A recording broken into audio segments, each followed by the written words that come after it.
Okay, andito na naman po ang Ladies Weekend Live. Saturday na naman po at Agosto 22 na. Malapit na naman magkatapusan. Ayan, isang magandang umaga po sa inyong lahat na nakikinig at nanonood ng Pinoy FM Radio Tokyo sa Mangdaku ng Japan at buong mundo kayo naroon po. Ayan po. Andito po si Ate Tina para sa inyo ngayong araw na ito at ako po ay humihingi ng paumanhin dahil medyo na late po tayo sa mga nagkaroon po ng konting problema at sana ay maintindihan ninyo.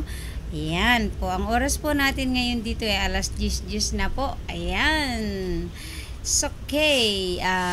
Sa lahat po ng ating mga listeners ngayon, ano ba ang ating pag-uusapan. At anyway, bago po tayo dumako doon sa mga chika-chikahan o usap-usapan, ika nga, for your information, para sa inyong kaalaman. Gusto ko po munang batiin lahat ng ating mga listeners ng isang magandang umaga, tanghali, or gabi po sa inyong lahat. Particular sa mga nakikinig nating mga OFW na nandito sa Japan at sa ibang panig ng mundo. And of course, sa iba't ibang lengguwahe, ano na naman ba yon? Medyo yung aking dila ay medyo pilipit sa mga iba-ibang lengguwahe, kaya siguro magtagalog na lang tayo para diretso. Good morning sa Pilipinas po, sa mga listeners natin dyan from north to south. Of course, sa ibang bansa, sa ating mga listeners na nandyan sa iba't ibang panig ng kamunduhan, Canada, America, Korea, Qatar, or Switzerland. Sa magandang umaga po. Ayan, sa ngayon, ako po ay nag-iisa ngayon dito at ipagpapaumanhin po na siyempre ang ating mga kasama ay may mga kanya-kanya mo ng ngayon, dahilan kung bakit hindi natin makasama sila. And of course, at alam natin na naiintindihan natin kung bakit at alam ko rin na naiintindihan ninyo. Yan, ako po ay pagtiyagaan ninyo hanggang alas 12 po makakasama po ninyo ngayon. And gusto ko po munang batiin lahat ng ating mga kasama dito sa Pinoy FM Radio, tulad ng ating walang sawang sumusubaybay sa atin or nagbibigay ng tips when it comes to radio or at sa ibang bagay. Walang iba kundi aming tatay-tatayan dito, si Kuya Rico po. Siya po yung admin, siya din po yung founder namin ng aming palutuntunan. And of course, sa mga kasama po natin dito na bumubuo ng Pinoy FM Radio Tokyo, sina Ate Luisa Inducal, Ate Bernadette po, Ate Nitz na siya ngayon ay nasa Korea. Isang magandang umaga dyan sa Korea. And hopefully nag-enjoy siya ngayon sa kinalalagyan niya. And of course, si Kuya Cesar Bono ng Qatar. Although na medyo mahirap ang signal, na kanina po ay nababasa natin yung palitan ng chat and medyo mahirap daw ang signal sa kanila.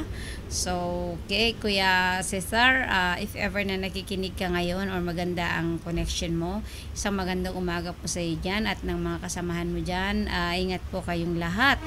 And of course, si Ate Amy na mamaya lamang po ay mapupunta rin po dito sa ating studio para sa kanilang programa. And yes, ang kasama po natin sa Bulacan na si Miss Apple, the Apps, Ate Apple, si Marilyn De Lima, si Ate Lina Ada, si Ate Bernadette Okuno ng Kyoto. Hopefully makasama po natin siya mamaya.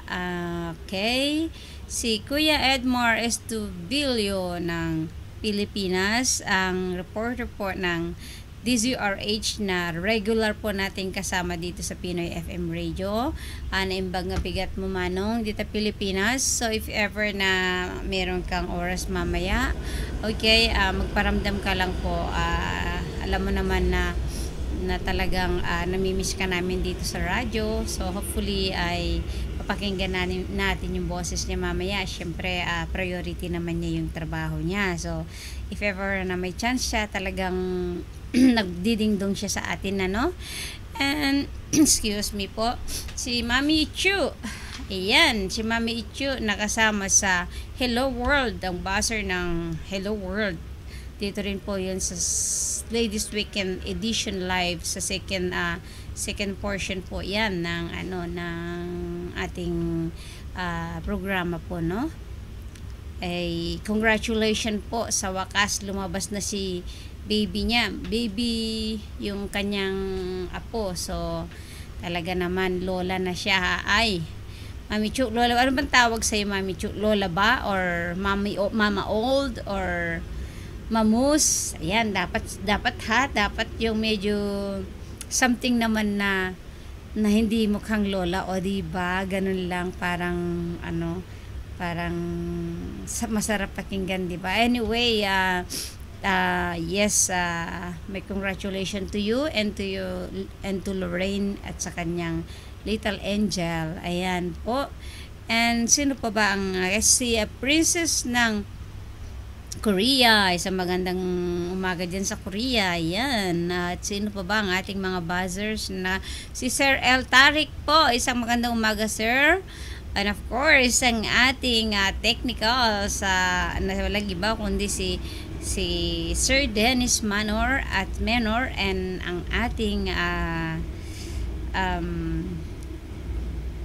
photographer, si Kuya Nick Santiago. Ayan, nabati ko na ba lahat? Isang magandang umaga po sa inyo. Yan, dito sa Pinoy FM Radio ay of course madadagdagan ng ating mga kaalaman sa iba't ibang bagay. Ayan, saan ka pa sa pamamagitan ng mga programang inihanda namin para sa inyo.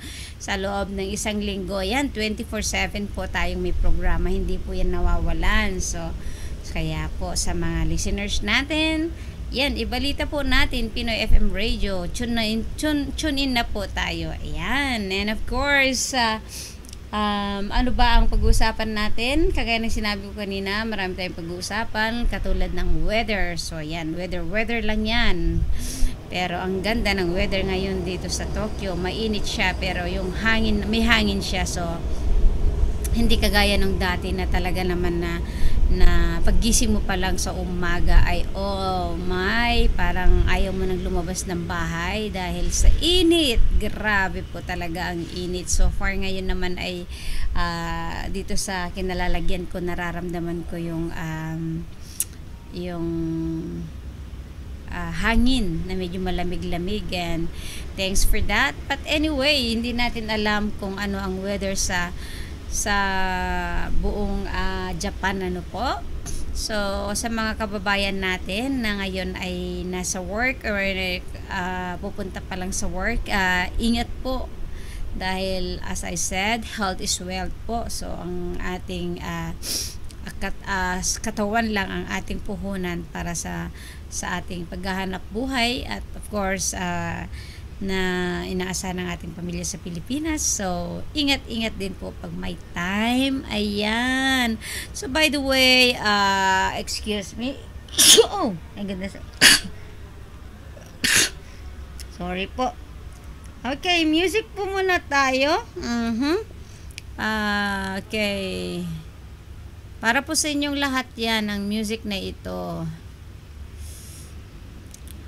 Bago pa tayo magpatuloy. Excuse me. Ay, pasensya na po at